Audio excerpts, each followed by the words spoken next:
په تیر شوي کلاس کې مونږه د ورټیبریټ درې قسمه ویلي وو. نن به د هغې پاتې کلاسونو چې کوم دي هغه ډسکس کوو. په هغې کې د ټول نه اولنی کلاس څلورم کلاس چې کوم دی هغه برډز دي. دوی وویل چې the body of birds is covered with feathers.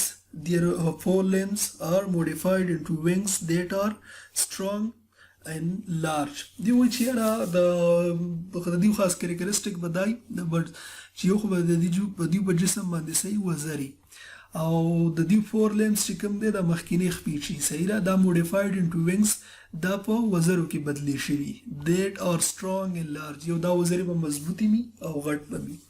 برډ کین فلای ایزیلی with the help of their strong wings. مرغۍ د خپلې مضبوطو وزرو د وجې پاس الوته کولی شي. their bones are hollow to reduce their weight.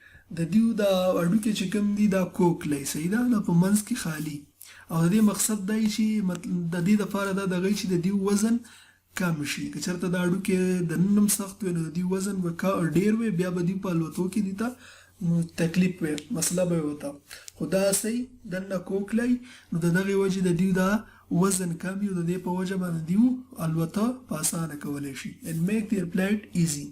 Some birds cannot fly but run. ځینې مرغۍ داسې شته چې هغه الوته نشي کولی بلکې د الوتو په ځای منډه وهي. They are called running bird. دغې ته موږ د منډې والا مرغۍ وایو. All birds lay eggs to produce their offspring. مرغۍ انډې اچوي د خپلو بچو دپاره.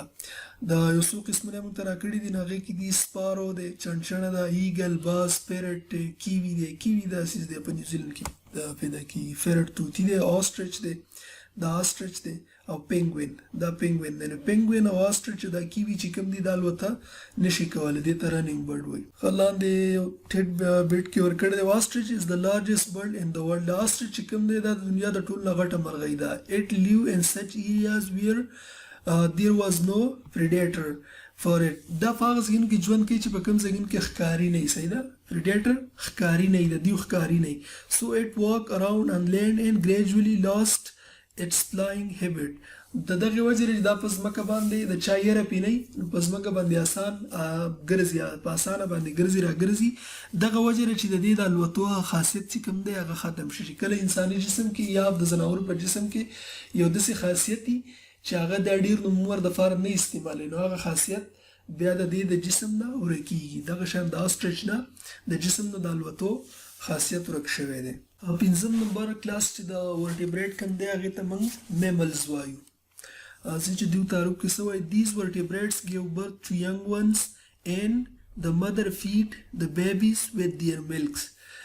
میمل د ورټیبریټ هغه قسم دی په دې قسم چې کوم ځناور بچي راوړي او بیا خپلو بچو ته شوده ورکوي هغې ته موږ میملز وایو. میملز have hair on their body. د میملز په جسم باندې به ویښته وي. د دې مثالونه دي ګوټ کاو کیټ بفلو هارس ډاګ منکي او نور هم ډېر شی کیدی شي چې په کوم کې دا دوه درې دا خاصیت دي دا برنې چې موږ کوم ویل are the examples of mammal. Some mammal live in water like dolphin, whale, etc. ځینې میمل د سیری چې هغه په اوبو کې هم ژوند کوي لکه ډالفین او ویل چې کوم دي دا زموږ سره ډالفین دی ویل د دنیا د ټولو نه غټ ځناور چې کوم دی دا ویل دی چې په سمندر کې ژوند کوي او بلو ویل ورته وایي د هغې عمره ځناور په دنیا په مخ باندې بل نشته. بیټ از a unique mammal that can fly in air. بیټ مخامخا پیرکې چې ورته موږ وایو دا یو داسې یونیک میمل دی چې کوم په هوا کې هم الوتی شي او دا په میمل کې شمارېږي. بیټ ښه دا وایي do you know human being are also mammals. انسانان هم په میمل کې د ورټیبریټ هغه کوم قسم کې چې انسانان راځي هغه هم میمل دي صحیح ده. لاندې یو اکټیویټي ده دا په ګروپونو کې کول غواړي. complete the table by putting a tick or cross in the relevant space. اوس دې ته ګورو چې په دې کې زموږ نه څه غواړي. په دې کې وایي چې ورټیبریټ یې موږ له راکړلي او لاندې د هغې خاصیتونه راکړلي چې په ورټیبریټ کې دا دا کریکټریسټیک دي صحیح ده دا په جسم کې پیدا شي. نو اوس موږ ته وایي د ورټیبریټ د فش امفیبین ریپټایل برډز ټول قسمونه موږ ته راکړلي او وایي چې یاره په دې د ورټیبریټ په دې کلاس د کم کلاسونه چې موږ له راکړلي پنځو په دې کې چې کومه خبره موجود وي نو هغې ته مخامخ کوم فیچر موجود وي نو هغې کې به څه کوو کریکټریسټیک نو هغې ته مخامخ ټیک مارک کوو.